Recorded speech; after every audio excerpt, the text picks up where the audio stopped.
नमस्कार दोस्तों। आज की कहानी का शीर्षक है मकान और मालिक। एक व्यक्ति की अपने घर से दूर शहर में नौकरी लग जाती है। अब उसे रहने के लिए घर की ज़रूरत थी। चूँकि वह अकेला था तो कोई भी उसे घर किराए पर देने को तैयार नहीं था। बहुत तलाश करने पर एक दंपति उसे कुछ शर्तों पर घर किराए पर देने को तैयार हो जाता है। शर्तों का एक एग्रीमेंट लिखा जाता है। वह व्यक्ति इन शर्तों को मान जाता है और उस घर में रहने लगता है। सब कुछ ठीक ठाक चल रहा था। कुछ ही समय बाद उस व्यक्ति को बढ़िया नौकरी मिल जाती है, जिसमें उसे तनख्वाह भी पहले से ज़्यादा मिलती है। खाना तो वो पहले भी बाहर से ही खाता था, लेकिन उसने खाने के साथ साथ कुछ और आदतें जोड़ दी। अब उसने मकान पर मित्रों के साथ शराब पीना, मीट मांस खाना, सिगरेट पीना, पार्टियां देना आदि शुरू कर दिया। लेकिन ये सब मकान मालिक के साथ की गई शर्तों के खिलाफ था, उसका उल्लंघन था। मकान मालिक ने उसे चेताया भी, पर उस पर उसका कोई असर नहीं पड़ा। उसे मकान खाली करने के लिए कहा गया। उसके लिए उसे वकील का नोटिस भी भेजा गया, पर उस पर कोई असर नहीं हुआ। अंत में मकान मालिक कोर्ट में केस कर देता है।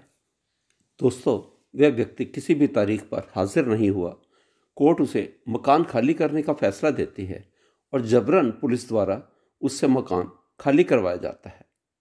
आध्यात्मिक तरीके से देखें तो ये शरीर जो है, ये ईश्वर का दिया हुआ आलीशान मकान है। उसने हमें 100 वर्ष तक रहने की अनुमति दी।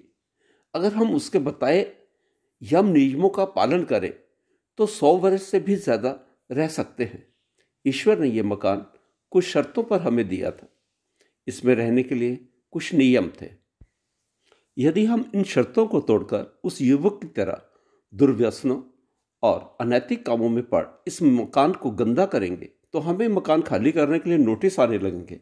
जैसे पहले नोटिस पर बाल सफ़ेद हो गए, दूसरे पर कानों ने सुनना कम कर दिया, तीसरे नोटिस पर आंखों की रोशनी चली गई और अंत में हमारे दांतों ने भी जवाब दे दिया।